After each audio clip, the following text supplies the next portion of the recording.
Well, ladies and gentlemen, I don't know how to tell you this, but the Leafs disappointed again. I swear to God, they are the Charlie Browns of hockey. I mean, like, and the Bruins are the Lucy of hockey. I almost said football there. Um, you know how Lucy would hold the football in her hands on the ground and then lift it up, and then Charlie Brown goes flying on the to the other side of the field. Yeah, like that. Yeah, the Bruins. Oh my God, I was really ready to make another Bruins choke video. I really wanted to do that, and now I don't get to do that because the Leafs couldn't hold off the Bruins, and David Pasternak really gave the dagger to the heart for Maple Leafs fans everywhere. The people of Toronto, I really do feel for you. You guys have gone through so much with this Maple Leafs team.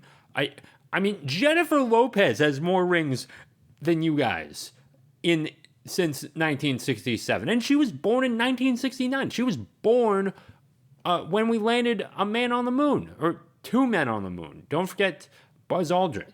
Uh, and and and you wanted to think, and here's what you have to consider with everything that happened from 1967. I mean, I'm not even I.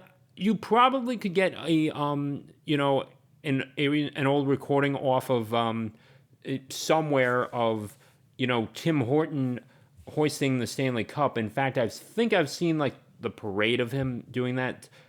So color TV was invented, by 1967. It just wasn't commonplace, but everyone watching it was still watching it in black and white. If you were pretty much in Toronto, and they defeated the Montreal Canadiens. Then we really, the Toronto Maple Leafs went through a lot of tough times, and it really seems like they just cannot get over this hump. They've only ever played in 2 rounds. Excuse me, I'm sorry. They only ever won 2 rounds.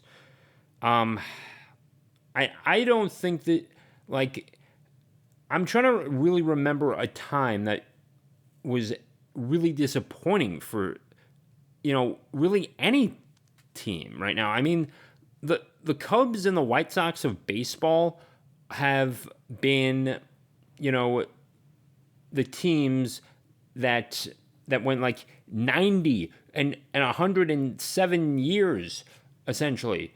The Cubs went 107 years or 108 years without even winning a World Series, and in 19 they haven't even been to a World Series since World War II.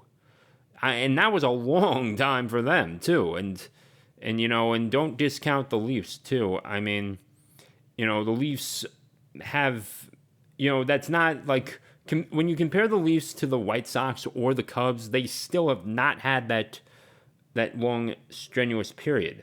And I don't think we'll ever see any team go a century without winning, at least one championship.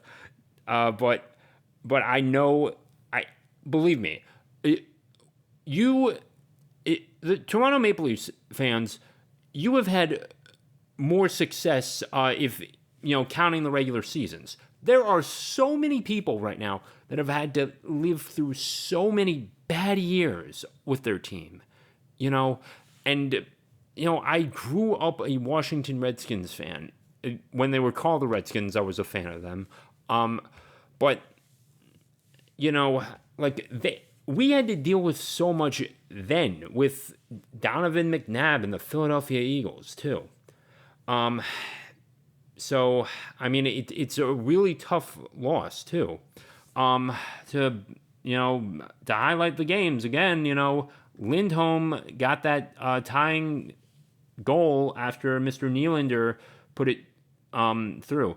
And I was actually in bed when Willie Nylander scored, but I was looking at my phone, and something you kids should not do. But I was looking at my phone and saw on Google, and then the thing went off and it said +1. I'm thinking, wow, they got like 10 minutes or 10 or so minutes left, and or about 11 minutes left, or I forgot what it was exactly, but it was 10:50 something, and I'm thinking they're gonna do this. They're really good. They're gonna get over this hump. They're gonna hold off the Bruins. They'll get an empty net goal, and they'll put the dagger through the hearts of Bruins fans everywhere. Then, not even a minute later, Mr. Lindholm decides to break the hearts of Maple Leafs fans everywhere.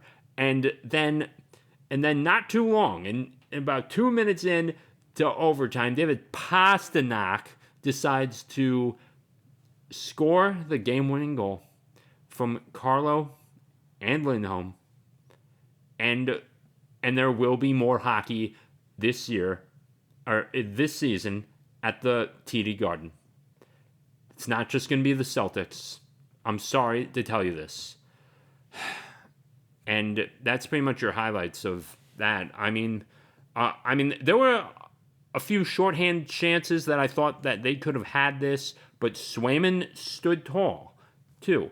And I'm not going to discredit or discount Samsonov, but even he was doing well. But I mean, you can only maintain so much for so long, too. And it's not a bad thing to go through. It's not, I don't think they played poorly for the most part. I don't think they actually played poorly, because for nearly half of this series, they were tied with the Bruins for nearly half the series. In total runtime, they were tied. That says a lot about the Maple Leafs, too. I know 1959 was the last time the Leafs beat the Bruins in the playoffs. It was original 6 back then, too. And colored TV wasn't a thing back then. We didn't even launch John Glenn into space yet. Dwight D. Eisenhower was still the president. No one knew who Jack Kennedy was. Basketball, the NBA only had 2 points and then 1 point for free throws. There wasn't even a 3-point line back then for the NBA. And most people had to watch their movies only in movie theaters back then, too. Or they would view them with some projector with film, or be at the local rec center there if you saw the Sandlot movie. But yeah, I mean that says a lot about it too. I mean, most of your parents, if you're listening to this, your parents probably weren't born yet. And if you're really young, your grandparents might not have been born yet, too. So this bonus episode is for free, by the way, because I think that we need an intervention with this. Toronto, the city of Toronto has had more success in baseball and basketball than they have with hockey. I don't know the CFL. I'm sorry, I can't help you there. But in 1992 and 1993, the Blue Jays won with Joe Carter, and then in 1993, Rickey Henderson gets the rally going in the bottom of the ninth, and Joe Carter launches a nuke over the left field fence. And that's history. And then the Blue Jays really dominated that 2-year stretch there, and I don't know what would have happened in '94 too. So there's that. And in 2019, even though that Steph Curry was not at his prime, the Raptors still won there, and that's in the past 40 years, they've had more success there. And I really feel like 2013 and 2018 were really tough years to get through for the Maple Leafs. And their history their history has been disappointing. Last year, when John Tavares scored against Vasilevsky, in Game 6 in overtime, I thought that, maybe this team can really do something and they can really succeed. I don't think I was wrong. I just think that the Bruins were a little more desperate and they were going to do whatever they needed to do more than the Maple Leafs were going to do what they needed to do, if that makes sense. Because, they went down 3-1 in the series, and, 9 times out of 10, if you're down by 3-1 in a series, in a 7-game series, you're not winning this. Okay? It's just math. It's just statistics. I'm sorry. The Maple Leafs fans, I'm legitimately sorry for everything you have to go through. Because, I grew up with a terrible Washington Wizards basketball team. I grew up with the Redskins. I grew up with... And not too long ago, I had the Orioles as one of the worst teams. I get it. Rooting for a team ain't easy too. And before I was into hockey, the Capitals were terrible with Adam Oates.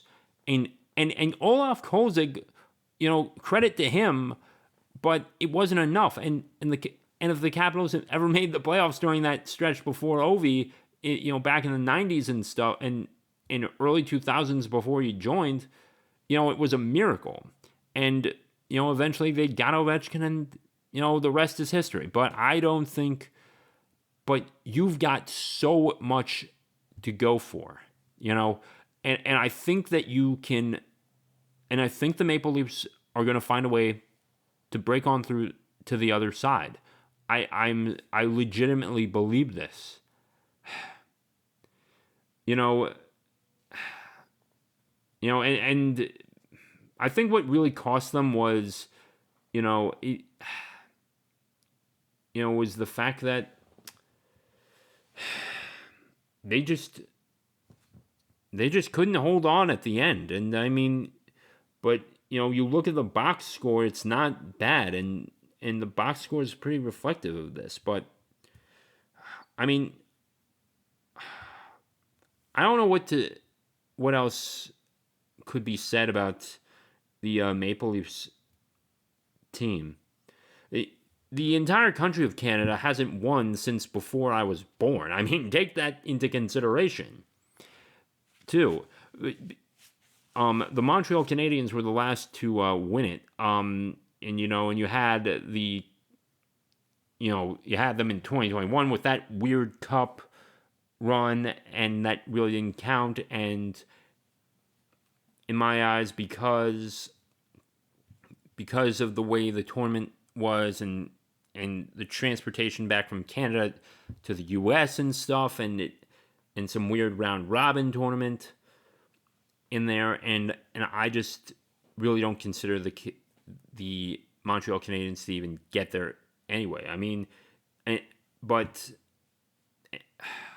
the last team to do it in the true fashion was the Vancouver Canucks. They're in this. They're going to be facing off against the Oilers, and I think the Oilers will actually go to the Stanley Cup. If it's not the Dallas Stars, let it be the Oilers, because I don't want my hockey bracket damaged anymore. Now where do I see the Boston Bruins going? I think the Panthers know them too well enough. They do not have Patrice Bergeron anymore. So to Leafs fans everywhere, if you want to join me and go say Vamos Gatos, you can absolutely say that right now, because we would love your support. We welcome you with open arms. You can come in and you can join us and chant and say F Boston with us. You can say that with us. We would love nothing more for you to join our cause. And there are a lot of people that come down to Palm Beach international airport from Toronto. They drive. Some of them even drive from Toronto to go. We're driving to Toronto to go see the them play the Panthers last year. So we welcome you with open arms. We want to see this. We want to go to the finals. I think that I'm thinking that the Canucks could get in to the finals. I'm thinking the Oilers could get into the finals. And of course the Rangers, and even the Stars too. The one team I don't want to see right now get into the finals is the Boston Bruins. I mean, I like the New York teams a lot. The Isles, the Rangers, the Jets, the Giants, the Knicks, the Nets, the Yankees, the Mets. I love them. They are great. They are fantastic teams. I don't want to root for the Boston teams. We hate the Red Sox on this podcast. We hate the Bruins on this podcast. So come on, join me and expel the menace that are the Boston Bruins, please. What else is there to talk about? Brackets. Bracket. Let's look at the brackets right now. A little bit on Carolina and the Rangers. I think the Rangers have got this. They have been well rested, but so have the Hurricanes. So today at 4 o'clock Eastern, you've got Teravainen and Sebastian Aho and Mr. Anderson are going to make their way into Madison Square Garden and face off against Panera Bread and Adam Fox and Shesterkin and company, and everyone's going to be, packed there. So, and you can't forget about Mika Zibanejad, but I'm thinking they will do pretty well right now. That the Rangers are going to win that series handily. I think they could have another sweep on their hands. So don't discount the President's Trophy winners. Yeah. Man, ladies and gentlemen, this bonus episode has been a lot. I really have been feeling a lot for the Toronto Maple Leafs because no fan base deserves to go through that for 60 plus years, essentially. And that's 65 years of not getting, of not beating the Bruins. I mean, they won some cups in there between with some weird guy by the name of Tim Horton, but still, I mean, but also take into consideration this: they've only faced them less than a dozen times too. But I get it. You don't even win one series out of that. I feel you on that. The Chicago Blackhawks, for the longest time, went so long without winning a cup. I mean, from 61 to 2010, 49 years. That's still nothing to sneeze at. But when they got Patrick Kane, Jonathan Toews, Crawford, Duncan Keith, Patrick Sharp, the 2010s Blackhawks dominated. And we almost got to see them face off against Sidney Crosby, too, in 2010. Wouldn't that have been interesting? What else is there? I guess that's it. Maple Leafs fans, once again, I'm sorry. You don't deserve to go through this. But root for the Panthers, root for the Bruins' downfall in this moment with me. Just stay with me for this. Please. All right, that'll about do it for this episode of the bonus episode. Please check out the links below. Subscribe to the YouTube channel. Buy a journal. Check out my audiobook. And with that being said, one more thing. Also, please be sure to subscribe to the Substack if you aren't already. And with that being said, take care.